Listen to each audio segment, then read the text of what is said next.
Good afternoon. Now, we have three brains that allow us to go from thinking to doing to being.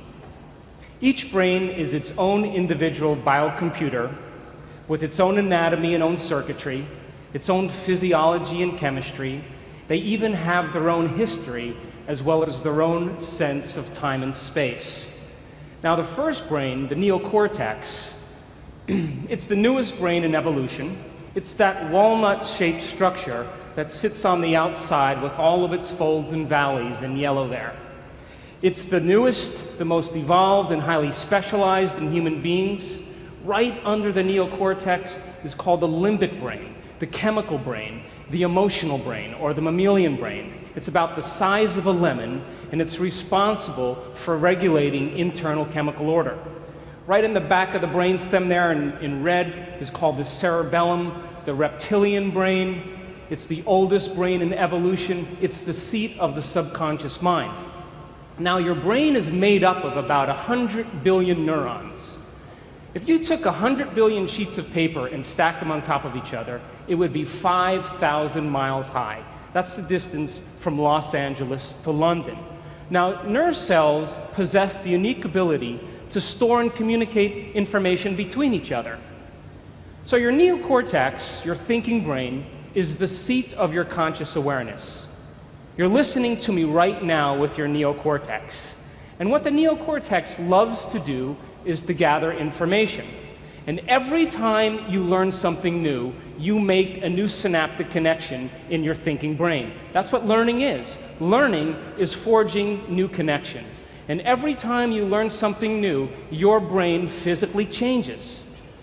So you read a book on how to ride a bicycle, you read a book on how to build a doghouse, you read a book on how to dance the salsa, how to cook French cuisine, how to become successful, how to be a better parent. And your brain literally upscales its hardware to reflect a new level of mind. The principle in neuroscience says this: nerve cells that fire together wire together. And as you begin to learn new information, you biologically wire that information into your cerebral architecture. So if learning is making new synaptic connections, then remembering is maintaining and sustaining those connections. And just like any relationship, the more you communicate, the more bonded you become. And neurons are exactly the same way. Now, once these neurons begin to fire and wire together, they actually form networks, what neuroscientists call neural networks. Now, neural networks are just gangs of neurons that have fired and wired together to form a community of neurosynaptic connections. It could be related to an idea, a concept, a memory, experience, a skill or behavior and action. But these networks actually have an electrochemical component. And if you want to see mind in action, watch this. That's a thought right there. Again. So you generate more electrical impulses in your brain in one day than all the cell phones on the planet put together. Now, the neuroscientific definition of mind is the brain in action. Mind is the brain at work. Mind is what the brain does. And because we have 100 billion neurons seamlessly pieced together, we can make the brain fire in different sequences, different patterns, and different combinations. And whenever we make the brain work differently, we're changing our mind. So once you've understood something intellectually, theoretically, once you've understood something philosophically, if you take what you intellectually learned in your thinking brain and you apply it, you personalize it, you demonstrate it, it means you're going to have to modify your behavior in some way. And if you change your actions and you do something differently, you're going to have a new experience.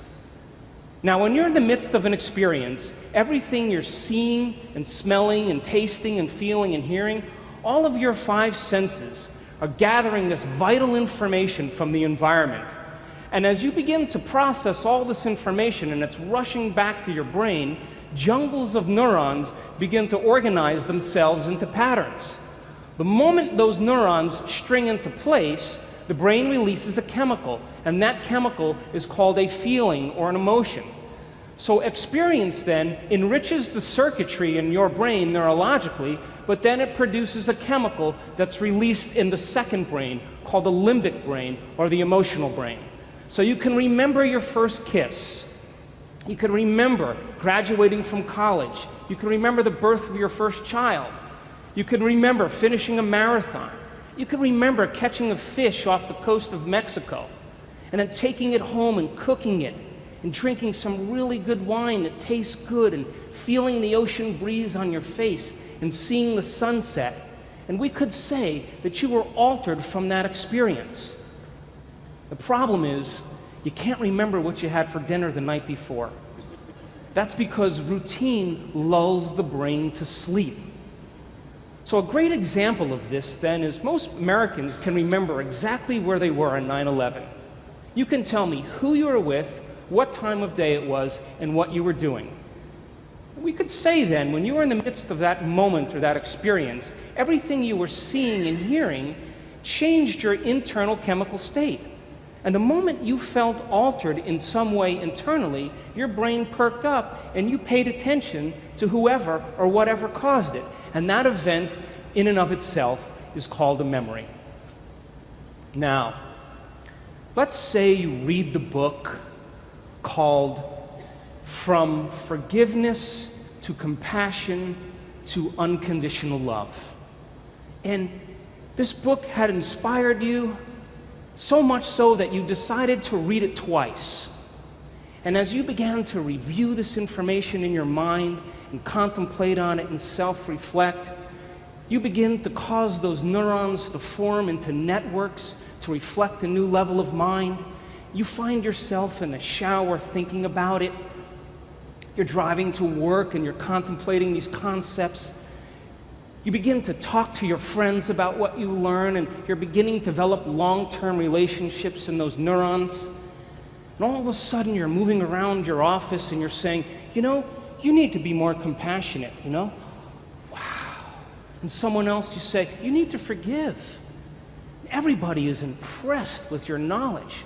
They're knocking on your office door and they're asking you to administer to them, and you're resolving everybody's problems. Things are going really well. And all of a sudden, you're driving home from work, and you get a call on your cell phone, and it's your spouse. And your spouse tells you that they forgot to mention in the morning that it's your mother-in-law's birthday. And you pull over on the side of the road and you think, I hate my mother-in-law. She hurt my feelings 10 years ago. She tells the same stories over and over again. And you begin to remember that you had some pretty stressful moments that branded you emotionally from your past with your mother-in-law. Now, stress is when your body's knocked out of homeostasis. Stress is when your body's knocked out of balance. Now, when you see a lion, you begin to turn on a primitive nervous system. But it doesn't even have to be a lion. You could see your mother-in-law, and it produces the same exact effect. Now, let's go one step further. It doesn't even have to be the physical appearance of your mother-in-law. You can begin to think about certain things and auto-suggest, and you can turn on the stress response just by thought alone. Now, your body is your unconscious mind. It does not know the difference between the actual experience in reality that produces the emotion and the emotion that you fabricate by thought alone. To the body, it believes it's in that experience. So the moment the limbic brain begins to make a blend of neuropeptides, it begins to signal the hormonal centers, and you get a rush of energy to prepare you for this event, real or imagined. Now, the moment that happens, you become altered in some way. The fight or flight nervous system causes your pupils to dilate, your mouth gets a little dry, all of a sudden your heart rate begins to change, your respiratory rate changes, and blood is being sent to your extremities, and now you're prepared to either do battle with your mother-in-law or never go to the dinner, to stay and run, stay and fight, or to run. Now, what was once highly adaptive, all of a sudden is now maladaptive. Because when we turn on the stress response and we can't turn it off, now we're headed for disease. So then you're sitting on the side of the road, and then you think, I read the book on compassion. Damn. And the moment you begin to think about what you have to do, something very natural happens. You begin to think about what you were thinking about. You begin to pay attention to how you're reacting. You begin to notice how you're feeling. And that concept in neuroscience is called metacognition. We can observe who we're being. And because we can observe who we're being, it means we could modify our behaviors to do a better job in life. So now the frontal lobe is the seat of your awareness. It's the home of the you and the me. And as you begin to think about who you no longer want to be, the frontal lobe acts like a volume control. And it begins to lower the volume in the circuits in your brain that are connected to the old self. And as it begins to silence those circuits that are connected to the old level of mind, that level of mind no longer fires, and you're observing it instead of participating in it. And as you begin to silence those circuits, nerve cells that no longer fire together no longer wire together. And you begin to biologically break down the circuits in your brain that are connected to the old self and to the old mind. Now, as you're sitting on the side of the road, you think, what piece of knowledge could I apply in this situation from what I learned in the book? And as you begin to plan your actions, and you begin to think about a new way of being, and you begin to put yourself into the equation, your brain naturally begins to fire in new sequences and new patterns and new combinations. And whenever you make your brain work differently, you're changing your mind, because mind is the brain in action. And as the brain begins to fire in new ways and you produce a new level of mind, nerve cells that fire together wire together, and you begin to install the neurological hardware ahead of the actual experience. And now you have circuits in place to use when you get into that dinner. So now, as you ask yourself, what is compassion? And you begin to remember all these different things that you learned in the book, the frontal lobe, like a great symphony leader, begins to synchronize these circuits. And when it begins to produce a certain level of coherence, a certain level of mind, your brain naturally creates a hologram or an image. And that image then becomes the internal representation of what you are going to use when you walk into that dinner. We would call that intention. Now, there's a very, very unique shuffle that kind of goes on microscopically between different circuits in your brain. You're trying to fire this new thought called compassion. But remember, you fired and wired all these other circuits based on the last 10 years. So as you're beginning to fire this new thought, all these other thoughts are saying, you hate your mother-in-law, you don't want to go to that dinner, why don't you start tomorrow? This isn't a good time to do this. But if you persist with a certain amount of amplitude, and you put your attention behind that thought, sooner or later, that thought will be the strongest and loudest voice in your head. Now, the moment that becomes the loudest voice in your head, the brain has to seal that circuit more permanently. So when the action potential is firing down the neuron from the presynaptic cleft to the postsynaptic cleft, there's a glue that seals the circuit called neural growth factor, and it travels in the opposite direction. But there's only a certain amount of that neural growth factor to go around. So it starts to steal the glue from the neighboring circuits. And when that happens, there goes your memory of your mother-in-law hurting your feelings 10 years ago. There goes the thought that you hate her. There goes the impatience. There goes the intolerance. And the only signal now that's traveling to that neuron is called compassion.